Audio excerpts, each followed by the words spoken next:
রোজার কাফারা আদায়ের নিয়ম।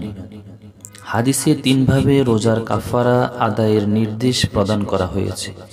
1 নম্বর, সামর্থ্যবান হলে একটি ক্রীতদাস আজাদ করে দিবে। 2 নম্বর, যদি তা সম্ভব না হয় তবে ধারাবাহিকভাবে 2 মাস অর্থাৎ 60টি রোজা রাখতে হবে।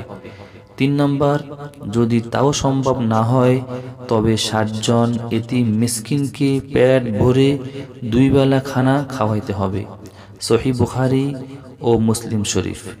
রমজানের রোজার কাফারা বাবদ বিরতিহীনভাবে 60টি রোজা রাখতে সক্ষম না হলে 60 জন মিসকিনকে তৃপ্তির সাথে 2 বেলা খানা খাওয়াইতে হবে, অথবা একজন মিসকিনকে 2 বেলা পেট ভরে 60 দিন খানা খাওয়াইতে হবে, অথবা 60 জন মিসকিনের প্রত্যেককে একটি করে সদকায়ে ফিতির পরিমাণ মাল বা অর্থ নগদ দিতে হবে।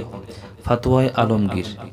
তবে একজন মিসকিনকে 60 দিনেরটা একই দিনে দিলে কাফারা আদায় হবে না, বরং তাতে একদিনের কাফারা আদায় হবে।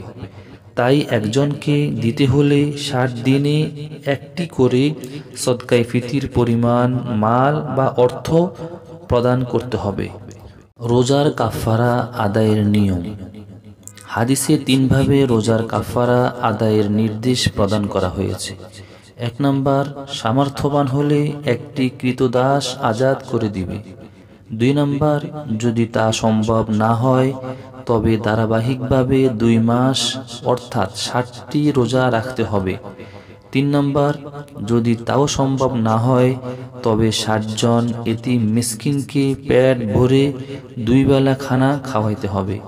সহিহ বুখারী ও মুসলিম শরীফ।